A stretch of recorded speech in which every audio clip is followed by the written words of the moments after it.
বেটি বাড়িতে বড় হয়েছে, ভাতিজি বাড়িতে বড় হয়েছে, পুতিন বাড়িতে বড় হয়েছে, লাতিন বাড়িতে বড় হয়েছে। আল্লাহর নবী বলেছেন, উম্মত যত তাড়াতাড়ি করে পারবা তোমার বেটির তুমি বিয়ে দিয়ে দাও। এটা বলিও না আচ্ছা থাম, এ বাড়িখানটা বানিয়ে লি তখন বেটিটার বিয়ে দিব। আচ্ছা থামো, এই জমিন খানটা নিয়ে লি তখন বাড়ি বেটির বিয়ে দিব না। নবী বলেছেন, বেটি তোমার সাবালিকা হয়েছে, বালিকা হয়েছে, বিয়ে দেওয়ার বয়স হয়েছে, যত তাড়াতাড়ি পারবা তোমার বেটির তুমি বিয়ে দিয়ে দাও। যত তাড়াতাড়ি করে পারবে নিজে যাওই দেখে বিয়ে দাও।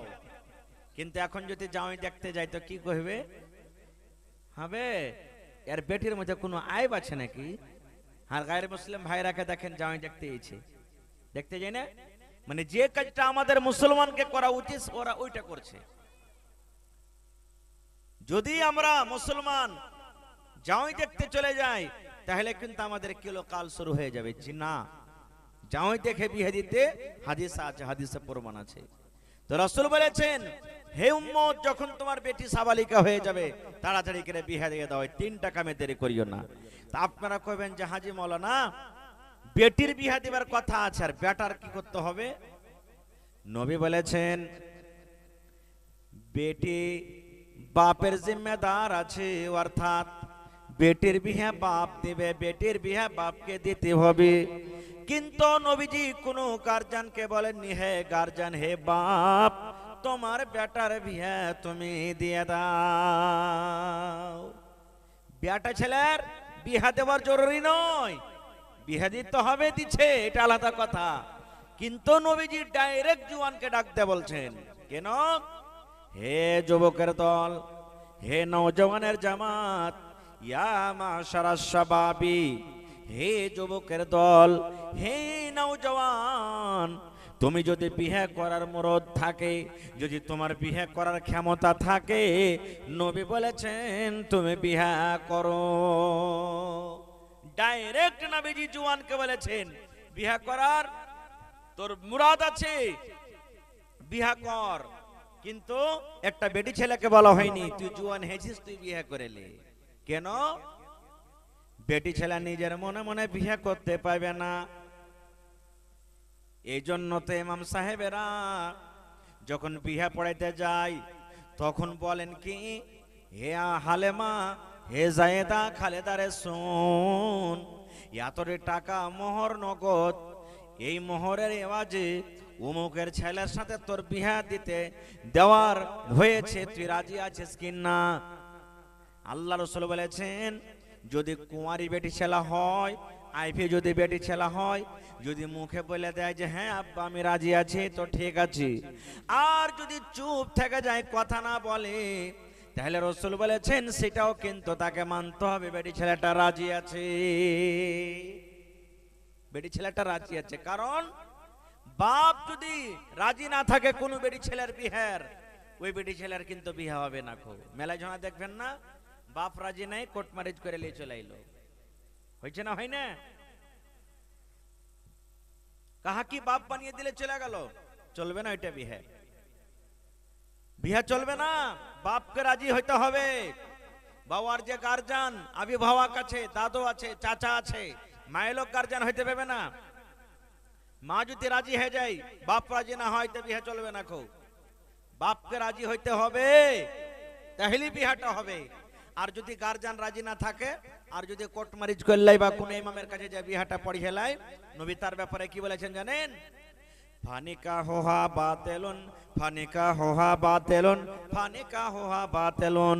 বাপ রাজি নাই, গার্জিয়ান রাজি নাই রে, আর বেটি ছেলেটা যদি নিজের মনে কোনো বেটা ছেলের সাথে বিয়ে করে লাই, নবী বলেছেন ওর বিয়েটা হলো বাতিল, ওর বিয়েটা হলো বাতিল, ওর বিয়েটা হলো বাতিল। 3বার নবী বলেছেন। কিন্তু আমরা শয়তানের চক্করে পড়ে আমরা কিন্তু কিচ্ছু বুঝতে পারি না। আরো কি ভুল করছি জানেন? আল্লাহুস সামাদ। তো শয়তান আমাদের সব থেকে বড় দুশমন। আল্লাহ বলছেন, হে ইমানদার বান্দা বান্দি, তোমরা শয়তানের ইত্তেবা করিও না, কেন শয়তান তোমাদের খোল্লা দুশমন। আচ্ছা, কোনোদিন শুনেছেন বা দেখছেন বাচ্চা যখন হয় তখন কান্দে? কোনোদিন ভাবা চিন্তা করেছেন কেন কান্দে? আহা হা, মা খালারা বলে আগে হয়তো যে বাচ্চা জন্ম নিয়েছে আর জন্মর পর যদি বাচ্চাটা না কান্দেছে তো ওরা হারা ওকে আঠাল্লা মাটি দিয়ে দিচ্ছি, কানটাতে, বাঁশতলাতে, বিনা নমাজে, বিনা জানাজাতে, বিনা কাফন দাফনে আমরা করে দিয়েছি। আর যদি কান্দা মরে থাকে তাহলে ওর জানাজা আমরা পড়েছি। সুবহানাল্লাহ। এ ভাই, কেন কান্দে? বাচ্চা যখন হয় তখন কান্দে কেন? আমার মাওলানা বসে আছেন, জিজ্ঞাসা করবেন।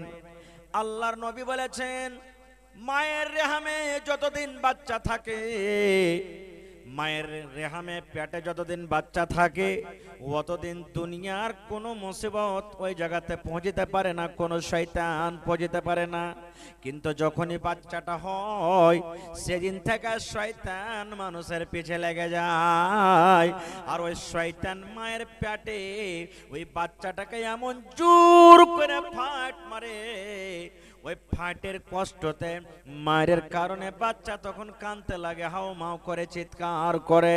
আমরা মা খালা যারা পাঞ্জরে থাকেন, ওই মা খালারা তখন হাসে মুখে বলে, দেখ রে দেখ, আব্দুল্লাহর বেটা হাসেছে, খালেদের বেটা হাসেছে, উমুকের বেটা কাঁদছে, দেখ রে দেখ। এই মাকে বলবা, মা রে, এ আমার বোন, ওইটা কান্দন কেমন রে বোন? এই যে যখন বাচ্চা দুনিয়াতে যেদিন থেকে আসে সেদিন থেকে কিন্তু মানুষের পেছনে শয়তান লেগে যায়, ওইটা শয়তানের ঘোষার কারণে বাচ্চা কান্দে। কত বড় দুশ্মন বুঝে দেখেন। শুধু তা নয়, শয়তান কত বড় দুশ্মন, এমনি দিনে তো আছে, নমাজও ছাড়ে না। দেখবেন এখন বসে আছেন আর খালি জুম্মার দিন চলে যান, ইমাম খুতবা দিচ্ছে, মানুষের নিকেরে আছে না নাই? কোনটা থেকে যে নিন চলে এলো রে ভাই, লাগছে পরে হাতে বান্ধা ছিল, খুলে চলে এসছে। তো এরকম হয়েছে না, হয় না? নমাজ পড়িতে গেছেন, 5-10 মিনিট টাইম আছে, বা নমাজ আপনি খাড় হয়ে গেছেন, আর হাইম যে উঠতে শুরু হয়ে গেল, হা হা হা হা করে হাইম চুয়ে চলেছে, চোখের নিন লাগে খতম হয় না, হয়েছে না, হয় না? আল্লাহ নবীর জামানাতে একজন সাহাবী বলছেন, হুজুর, আমি যখন নমাজ পড়ে তখন আমার কিন্তু হাইম উঠে যায়, কি করব নবীজি? আল্লাহর নবী বললেন, উম্মত রে, নমাজের ভিতরে যখন তোমার হাইম উঠবে, তুমি মুখখানাকে সুন্দর করে চাইপে ধরে নাও, তুমি হা করে মুখটাকে খুলিও না। যেমনি হাইম উঠতে গেল, হা করতে হবে না, চেপে ধরলেন। ওই সাহাবী বলছেন, আমি একদিন করেছি, আর কিন্তু আমার উঠে না, বন্ধ হয়ে গেল। আর একজন সাহাবী বলছেন, হুজুর, আমি নমাজ যখন পড়িতে যাই তখন আমার মেলায় কিছু নমাজে মনে চলে আসে, কি থিয়েছেন কোন জায়গাতে, টাকা কোন জায়গাতে, মোবাইল কোন জায়গাতে কি আছে ভুলে গেছেন। আর যেমনি নমাজ পড়তে খাড়লেন, পটপট পটপট করে সব মনে হয়ে গেল। হয়েছে কি, হয় না? বিহার বাড়িতে যে কি খেয়েছেন মনে হয়ে গেল, উমুকের বাড়িতে যে কি খেয়েছেন মনে হয়ে গেল, কি কাম করতে হবে মনে হয়ে গেল। নমাজ এগুলা আছে না নাই? আল্লাহ রাসূল বললেন, এগুলা কে করে জানো? শয়তান করে। নবী আমার বলেছেন, যখন তুমি আল্লাহু আকবার বলে বুকে হাত বাঁধরে উম্মত, শয়তান তোমার দিমাগে চলে আসে, আর আসা পর তোমাকে বলে উজগুর কাজা, এরে খেপাই এটা মনে কর, খেপাই এটা মনে কর, এটা মনে কর। নবী বলেছেন, যখন এগুলা তোমার ভেতরে আসবে, তুমি ফাস্তাইজ বিল্লাহ, তুমি নমাজের হালাতে বাঁ দিকে একটু মুখখানটাকে কায়েদ করে দাও, আর আউযু বিল্লাহি মিনাশ শাইতানির রাজিম পড়ে 3 বার তুমি থু থু থু থু করে দাও। ছেলে পিলাকে থুত করে দিন আমরা।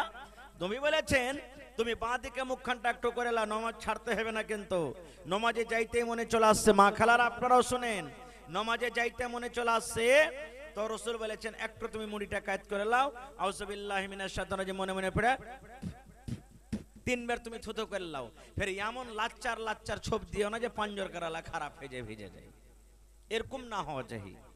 হালকা করে একবারে দিতে হবে। রাসূল বলেছেন এটা শয়তান নামাজে তোমাকে ছাড়ে না, দেখো নামাজে তোমার ভিতরে চলে। ইমানদার, ইসলামে তোমরা ঢুকে যাও, আধা আধা হয়ে ঢুকিও না, ইসলামে তোমরা পরিপূর্ণ হয়ে তোমরা ঢুকে যাও। আপনারা বলেন, যখন আমরা কোনো দোকানে ঢুকি, কোনো বাড়িতে, মসজিদে, ঘরে ঢুকি, আমরা গোটাই ঢুকি না হাত বাইরে থাকে, পা বাইরে থাকে, আর কিছু ঢুকে কিছু বাইরে থাকে? এরকম কি হয়? হয় না। ঘরে ঢুকি তো গোটাই ঢুকি, মসজিদে ঢুকি তো গোটাই ঢুকি। আল্লাহ তাবারাক ওয়া তাআলা বলেন, হে ইমানদার বান্দা বান্দি, ইসলাম আমার ধর্ম, ইসলামে তোমরা গোটা পরিপূর্ণ হয়ে তোমরা ঢুকে যাও। ইসলামে ঢোকার মানে ইসলামের দ্বীনের কোনো কথা মানবো, কোনো কথা মানবো না, কোনো কথার পরে আমল করব, কোনো কথার পরে আমল করব না, এরকম যেন না হয়। আল্লাহ বলছেন ডাইরেক্ট তোমরা পূর্ণভাবে ইসলামে তোমরা ঢুকে যাও। ভাই মুসলমান, এবারে আমাদের সব থেকে বড় দুশমন কে বলতে পারবেন আপনারা? শয়তান। মাশাআল্লাহ, শয়তানের থেকে বড় দুশমন মুসলমানের জন্য কিছু নাই। বম থেকে বড় কে দুশমন? শয়তান। বন্দুকের গুলির থেকে বড় দুশমন শয়তান। তীর তলোয়ার থেকে বড় দুশমন কে? শয়তান। কেউ বম দিয়ে মেরে দিলে মরে গেলাম, গলাতে চাকু দিলে মরে গেলাম, গুলি মারলে মরে গেলাম। কিন্তু শয়তান একটা এমন দুশমন যে শয়তানের ইত্তেবা যদি আমি আপনি করি, শয়তানের কথা মতন চলি, তাহলে সারা জীবন জায়গাটা কোথায় হবে? জাহান্নামের ভিতর হবে। আল্লাহ বলছেন খবরদার শয়তানের ইত্তেবা করিও না। কেন করিও না? শয়তান তোমাদের সব থেকে বড় দুশমন। আল্লাহ নিজে বলছেন। মানুষ দুশমনি করে, কেউ আড় থেকে, কেউ খুললাম খুল্লা করে না? দুনিয়াতে মেলা রকম দুশমনি আছে। আমার দুশমন আছে, আপনার দুশমন আছে। কেউ দুশমন আছে ডাইরেক্ট আপনাকে মারবেন লেগে সামনে চলে আসবে, আর কেউ দুশমন আছে সামনে আসবে না, আপনার পেট পিছে গীবত করবে, চুগলখড়ি করবে, আরে ও তো এরকম, আরে ও মৌলবি তো এরকম, আরে ও তো এরকম, এগুলা করবে। এটা হলো একটা দুশমন। আল্লাহ বলছেন শয়তান তোমাদের লুকানো নয়, এটা প্রকাশ্য খুললাম দুশমন তোমাদের। কত বড় শয়তান দুশমন জানেন? আর শয়তান কোন কাজটাতে বেশি খুশি হয় আজ আপনাদেরকে বলবো। আল্লাহর নবী মুহাম্মদ সাল্লাল্লাহু আলাইহি সাল্লাম বলেছেন শয়তানের সিংহাসন, যে রাজা, শয়তানের মালিক পানিতে থাকে। কোথায়? পানিতে। আর ওর যত চেলা চামচা আছে সবকে পেঠিয়ে দেয় জমিনে, যা এরাকে তুই নিজের কাজ কর। এবার তখন যত আর শয়তানের চেলাগালা আছে সব চলে আসবে। আসা পর তখন সারাদিন ওরা এক অপরকে মানুষের পিছে লেগে থাকবে। লেগে থাকা পর তখন সন্ধ্যাবেলাতে যাইবে নিজের বাসাতে, যে মালিক তখন ওর হাজিরি নেবে। কি হাজিরি? এই তুই কি করে আলি? মালিক আজ জানেন, আজ আমি পিপাল টোলা আর বিচলা টোলার গ্রামে একবারে ফাটাফাটি লড়াই করে লাগিয়ে দিয়েছি আমি। তখন ওকে হাট ছাপা কাহাকার, তুই কিচ্ছু করতে পারিস না, পালা হাট। এটা কোনো বড় কাম হলো না। আর একজন তখন বলবে মালিক জানেন, আমি ভাই ভাই লড়িয়ে দিয়েছি, আলাদা করেছি একবারে। ওকে কবে হাট ছাপা, তুইও কিচ্ছু করতে পারিস নি, হাট এখান থেকে তুই। আর একজন বলবে মালিক জানেন আমি কি করেছি জানেন? কইছে কি করেছিস? কইছে বাপ বেটা মা বেটাতে লড়াই লাগিয়ে দিয়েছি। কইছে হট, তুইও কিচ্ছু করতে পারিস নি, পালা এখান থেকে। মানে যে যে শিকায়ত নিয়ে আসবে, যে যে দিন ম্যান কাজ করলে কার কাজে খুশি হবে না। এই করতে করতে আল্লাহর রাসূল বলেছেন কি, একজন এসে বলবে যে মালিক আমি একটা কাজ করেছি আজ। বলছে কি রে?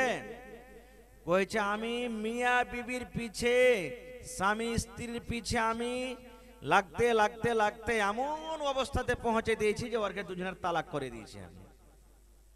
তখন শয়তান ওকে শাবাশি দিয়ে বলবে হ্যাঁ তুই একটা কাজ করেছিস, বাকি আর কিচ্ছু করতে পারেনি। সুবহানাল্লাহ। তাহলে বুঝা গেল যে তালাক কি জিনিস, কত বড় জিনিস, যে শয়তান পর্যন্ত খুশ যদি স্বামী স্ত্রীর যদি তালাক করিয়ে দিতে পারে তাহলে। আর আজ দেখেন আমাদের গ্রামে সমাজে বাড়িতে কত তালাক, খালি কাজী নামা লিখে দিলাম এর নাম তালাক নয়, তালাক নামা লিখে দিলাম এর নাম তালাক নয়।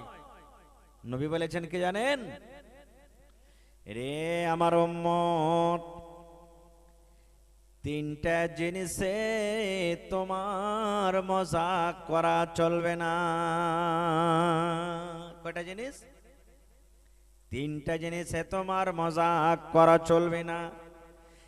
এক নম্বরে নবী বলেছেন, উম্মত, তুমি যদি তোমার বিবিকে হাসতে হাসতে তুমি বলে দাও, আব্দুল্লাহর মারে তোমাকে আমি তালাক দিয়ে দিলাম, তালাক হয়ে যাবে।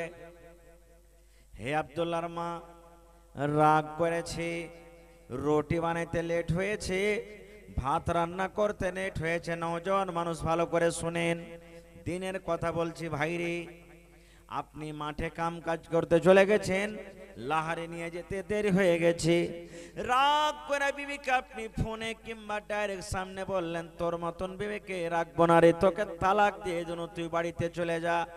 নবী আমার বলেছেন তোমার বিবির তালাক হয়ে যাবে, তালাক হয়ে যাবে। রাগ করে বললেন তাও তালাক হয়ে যাবে, আপনি হাসতে হাসতে বলেন তাও তালাক হয়ে যাবে, ভালো মনে যদি বলেন তাও তালাক হয়ে যাবে। আমার নবী বলেছেন, উম্মত, এই জন্য আল্লাহ রাব্বুল আমিন জীবনে তোমার একটা বিবেকে তিনটা তালাকের মালিক করেছেন। তিনটা জীবনে তুমি গুলির মালিক আছো, জীবনে এক তিনটা তালাক তোমার বিবেকে তুমি দিতে পাবে। এক তালাক তুমি দিয়েছো, তোমার বিবেকে তুমি এক তালাক দিয়েছো, মাছ লাগার আগে, হাইজ আসার আগে আগে তোমার বিবিকে তুমি ঘুরিয়ে নাও, তোমার চলে যাবে। যদি তুমি এক তালাক দেওয়ার পর বিবিকে ঘোরালে না, 2 নম্বর মাস বা 2 নম্বর হাইজ পড়ে গেল, তোমার বিবিকে তুমি ঘুরিয়ে নাও, চলে যাবে। এবার 3 মাসে 3টা তালাক তুমি দিয়েছো, এবার তোমার বিবির 3 নম্বর মাসে আসার আগে আগে যদি তুমি তোমার বাড়িয়ালিকে ঘোরাইতে পারো, তোমার জন্য জায়েজ আছে, 1-2টা গাওয়া সাক্ষ্য মালিককে সামনে রেখে তুমি ঘোরাইতে পারো। কিন্তু উম্মত রে, যেমন 3 হাজ বা 3 মাস পরে যাবে, ওই স্ত্রীকে তুমি আর কিন্তু ঘোরাইতে পাবে না, ওর জন্য শরীয়তের নিয়ম কানুন আলাদা হয়ে যাবে। এই জন্য খুব বুঝে সুঝে বিবির সাথে চলতে হবে। মেলায় মানুষ কথাতে কথাতে কয়ে দেয় না, একটু কিছু হলো না হলো হট তোকে তালাক দিয়ে দেবো, হালির বেটি হালি, তোর মতন বিবিকে বাড়িতে রাখবো না। না, এগুলো ভুল, তালাক হয়ে যাবে ভাই। নবী আমার বলেছেন 3টা জিনিসে খবরদার তোমরা দেরি করিও না। কয়টা জিনিস? 3টা জিনিসে তোমরা দেরি করিও না।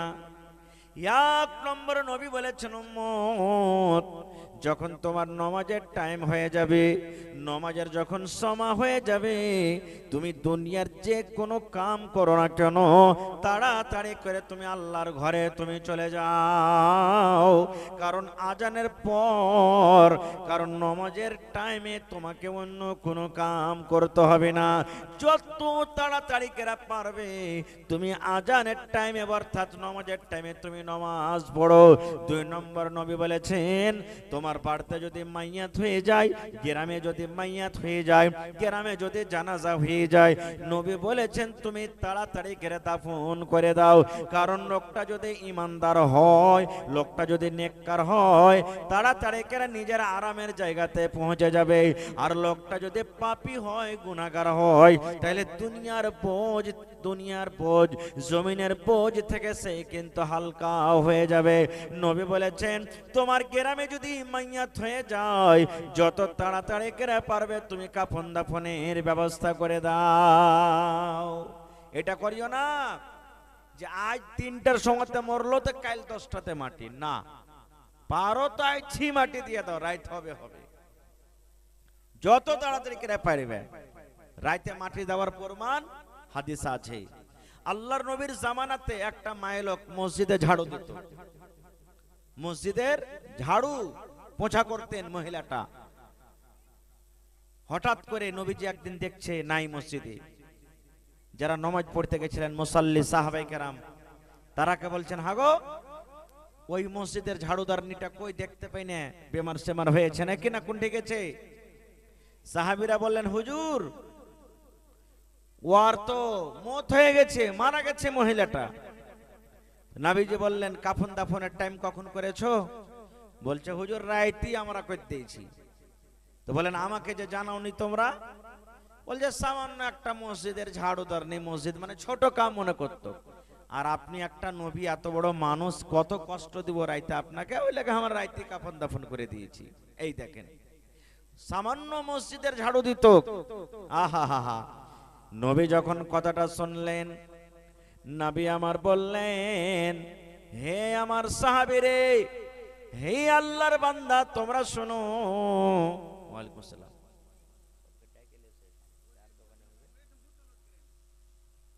হে আল্লাহর বান্দা তোমরা শোনো রে, মসজিদ হলো আল্লাহর ঘর। আল্লাহর ঘরে ঝাড়ু দেয় কত বড় জিনিস তোমরা শুনে নাও। নবী আমার বললেন কোন জায়গাতে তাকে দফন করেছো? কবরস্থান নিয়ে চলো। সাথে সাথে নবীকে নিয়ে চলে গেলেন। সাহাবীরা বললেন হুজুর এই জায়গাতে আমরা তাকে দফন করেছি। আল্লাহর নবী জীবনে প্রথমবার ওই মাইয়াতকে, ওই মহিলার কবরকে সামনে রেখে নামাজে জানাজার নামাজ আদায় করলেন। কেন? তার তো জানাজা হয়ে গেছিল, জানাজার নামাজ হয়েছিল, জানাজা পড়ার দরকার ছিল না। কিন্তু নবীজি শুধু মসজিদের মান সম্মান বাড়াতে গিয়ে মসজিদের খিদমত করা কত বড় কাম, মসজিদের ঝাড়ি দেওয়া কত বড় কাম, মসজিদের সাফ করা কত বড় কাম, মসজিদের আজান দেওয়া কত বড় কাম, মসজিদের সব পিছা কত বড় কাম, এই শুধু ফজিলতটা দেখার জন্য নবীজি আমার তার কবরকে সামনে রেখে নবীজি জানাজার নামাজ আদায় করলেন। এবারে যদি মসজিদে ঝাড়ুদারনির যদি ফজিলত বাড়াইতে গিয়ে এতখানি করেন নবীজি তার জানাজার নামাজ পড়েন, তাহলে যারা মসজিদে দান করে, নামাজ পড়ে, আজান দেয়, তার কত নেকি আল্লাহর কাছে হইতে পারে। সুবহানাল্লাহ। এই দেশে আর থাকব না ভাই, এই দেশে আর থাকব না, এই দেশে আর থাকব না ভাই, এই দেশে আর থাকব না।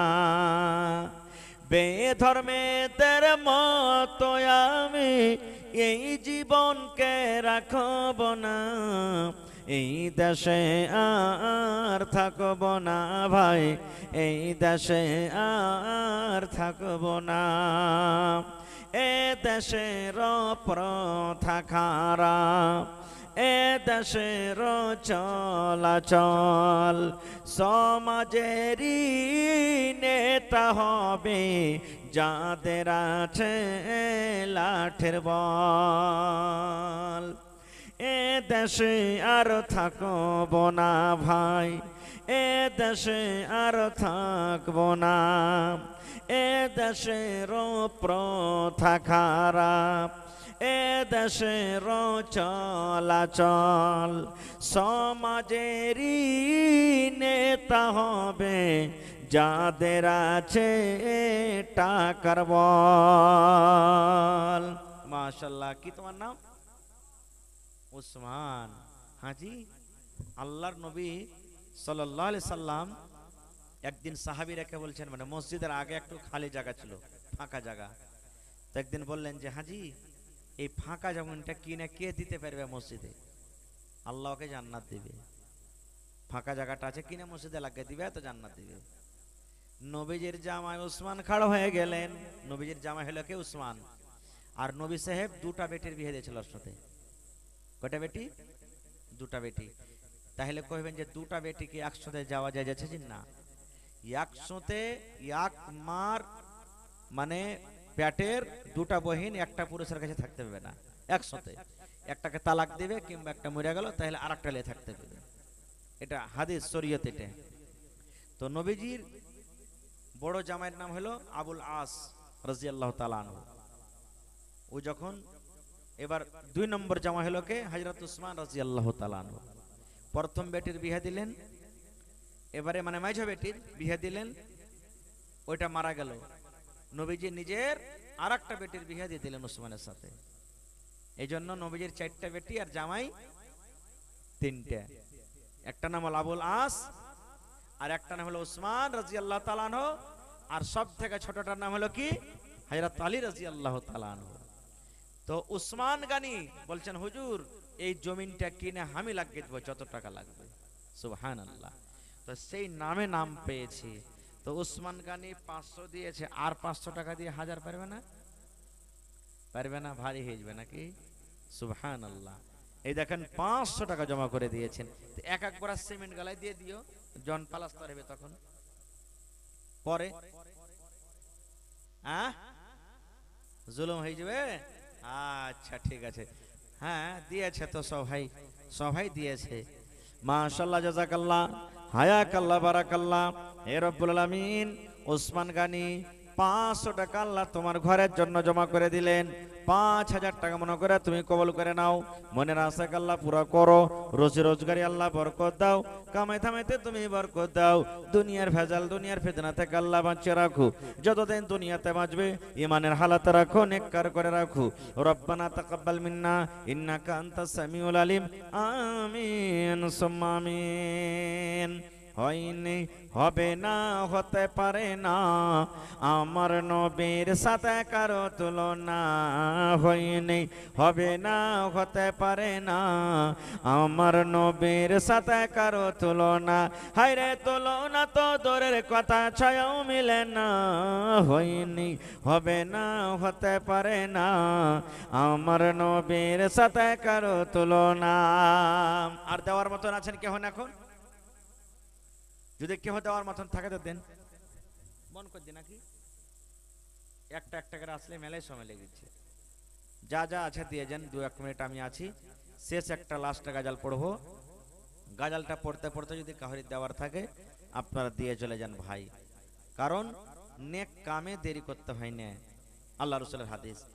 আজকে আমার বিষয় ছিল সব থেকে বড় দুশমন কে। রাসূল বলেছেন যে বাঁ হাতে তোমরা খাইও না। কোন হাতে? দেখবেন চার দোকানে মেলায় ভাই বাঁ হাতে চা খাবে, এটা হলো শয়তানের খায়। বাঁ হাতে শয়তান খায়। কত ভাই বিড়ি তাও খাবে বাঁ হাতে, সিগারেট খাবে বাঁ হাতে, এগুলা ভুল কথা। তাহলে কই হাজি মোল্লা ডাইন হাতে খেলে যা যাচ্ছে নাকি?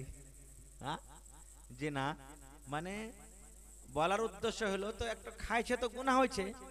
বিড়ি সিগারেট খাওয়া তো একটা গুনার কাম। আর ওপর থেকে যদি ডাইন হাতে খাইতো তাহলে নেকি পাবে, যে নেকি পাবে না, মানে ডাবল গুনাহ হয়ে গেল, ওইটা আরো ডাবল গুনাহ হয়ে গেল।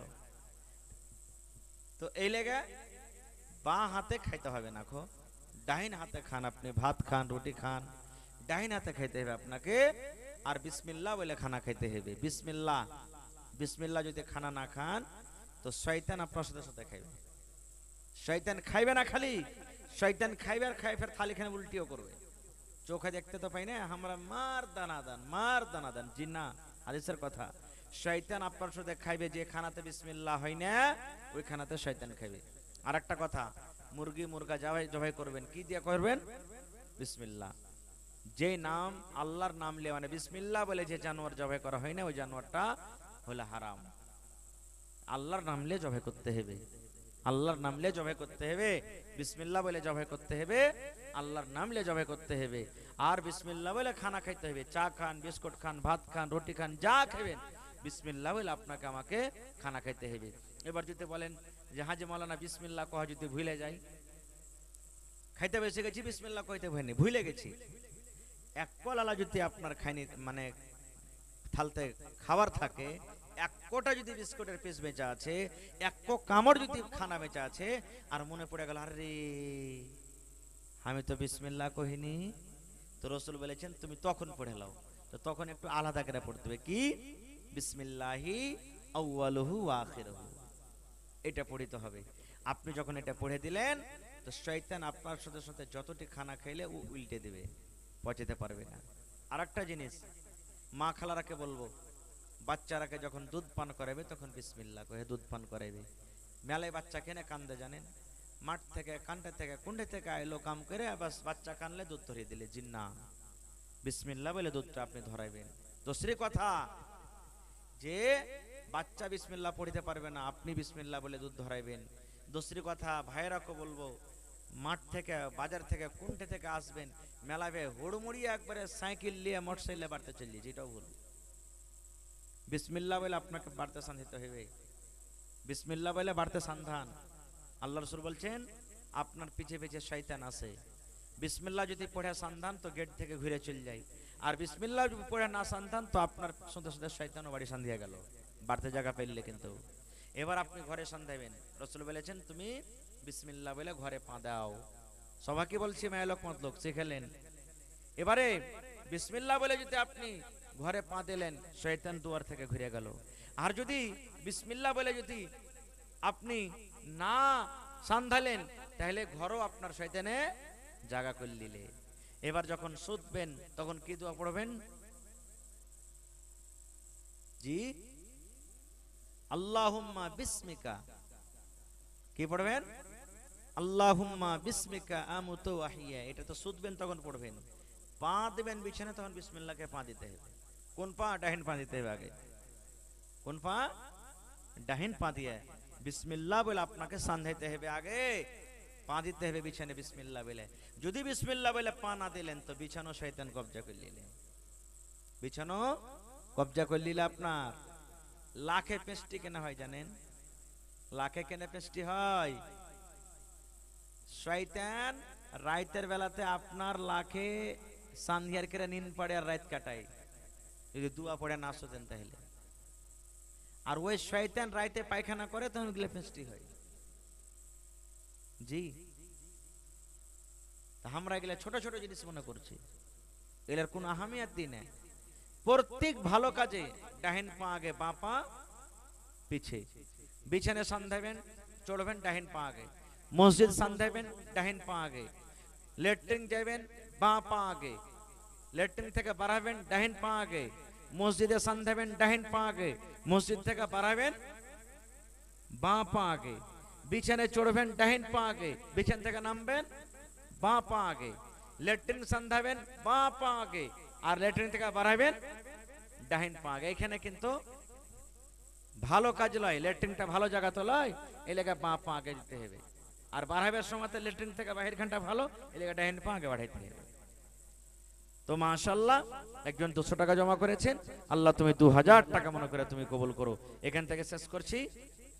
হায়াত বাকি তো মোলাকাত বাকি। যে যা পারলেন আলহামদুলিল্লাহ এখন দিলেন, ভোরে হয়তো ফের চালু হবে আধ ঘন্টা 1 ঘন্টার লেগে। সবাই মিলে জুলে কিন্তু আসবেন, কেউ খালি থাকবেন না আল্লাহর হস্তে। যারা দিয়েছেন তাও, না দিয়েছেন তাও, মানুষকে মিলে জুলে করি কাজ, হারি জিতি নাহি লাজ। জি জি হ্যাঁ, তো আপনারা মেহরবানি করে ভোরবেলাতে আসবেন আর সবাই নিজের নিজের দানটাকে দিয়ে যাবেন আল্লাহর রাস্তায়। আরো গাজাল শুনবেন? হ্যাঁ, সুবহানাল্লাহ। হ্যাঁ,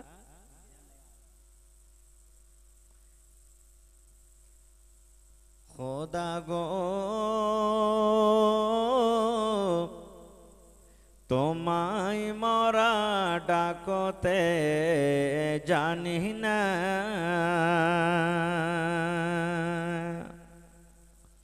খোদা গো তোমায় মরা ডাকতে জানি না,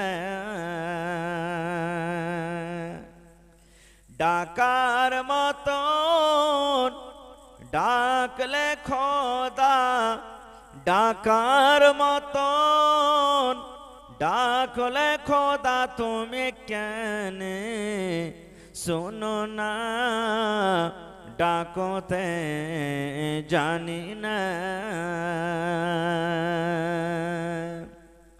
এক ডাকিয়াছিলেন ইব্রাহিম নবী গো, নমরুদ বাদশাহ আগুনে ফেলি, আগুন হইল ফুল বাগান, ইব্রাহিম জ্বলল না, ডাকতে জানি না। খোদা গো তোমায় মরা ডাকতে জানি না, এক ডাইকেছিলেন মুসা নবী গো তোর পাহাড় চলে গেলেন, খোদার নূরে পাহাড় জ্বলল, পাহাড় জ্বলে সুরমা হইল, মুসা জ্বলল না ডাকতে জানি না, এক ডাইকেছিলেন ইউনুস নবী গো মাছের পেটে 40 দিন রইলেন, খোদার নামের তসবি জপলেন হজম হইল না ডাকতে জানি না, খোদা গো তোমায় মরা ডাকতে জানি না, ডাকার মতন ডাকলে খোদা তুমি কেন শোনো না ডাকতে জানি না। আসসালামু আলাইকুম ওয়া রাহমাতুল্লাহ।